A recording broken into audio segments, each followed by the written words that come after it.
we are nearing the finish line of Diabetes Awareness Month, and I know this is an important time for you, your wife Tiffany, and your whole family. Explain why. I knew nothing about type 1, to be honest with you, until about 5 years ago, 6 years ago almost. Gunnar, our oldest son, was almost 5 and losing a little weight, which is obviously rare for a 5-year-old, and really lack of energy. He was the one that always wanted to throw another pass, throw another ball, run another route. We get him checked out, and his blood sugar was almost 700. And thankfully, the doctors were saying, thankfully you caught it when you did. That a lot of you don't know until they're almost in a coma. So. They got it all squared away, but the diagnosis was type 1 diabetes. There's a lot of misconceptions around type 1 diabetes too. 1.25 million Americans have it, but it's not diet or lifestyle. This is genetic, and you have insulin. You need insulin to essentially survive. So to be a parent of a child, when you got that news, what was going through your head and Tiffany's head? Well, I think first you just go, what happened? How? How? Why? I think that's your first things. And then for me, it was as simple, just as a dad with a young boy, it was thinking about, is he going to have a finger prick every time we go play catch? Is he going to, it was all these things you're thinking of, wow, how life-changing it is. Gunnar and I share this disease. I was diagnosed 10 years ago, and I was an adult. I can only imagine what it's like being a child because I was scared to death.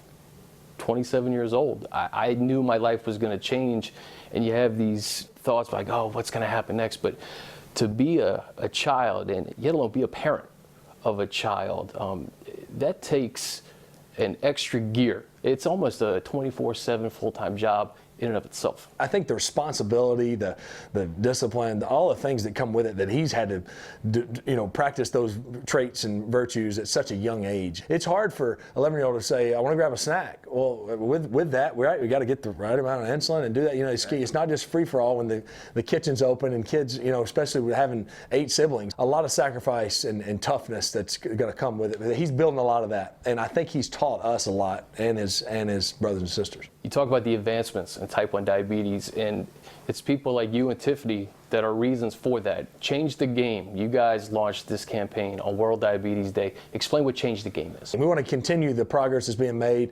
You can find more about it at thehermosa.com. A great friend of ours and my wife, Tiffany, started this company. I think it's an awareness. Yeah, we're going to raise funds and like crazy and find a cure, because there is no known cure, and there's really no known cause exactly why. You know it's an autoimmune, genetic something. So we want to find that, but I think it's an awareness. People don't understand what it is and what it means that you're checking blood sugar constantly. You're living it. Yeah. But the insulin, all that comes with it, it is a constant deal. You are the epitome of NFL toughness, right? 220 consecutive starts on Sunday. When you look at what Gunnar does on a daily basis, how does the definition of toughness change in your eyes?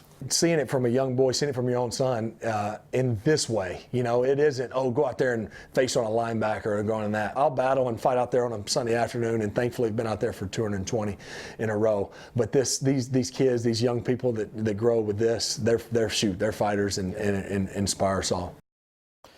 Well, you can win the opportunity to meet Philip Rivers and have a VIP experience for Raiders Chargers Sunday, December 22nd. All you have to do, purchase a Change the Game hat or t-shirt or another product from thehermosa.com to benefit diabetes awareness. 100% of the proceeds will go to one of 3 partners charities that you can choose from. The contest runs through Sunday, December 8th.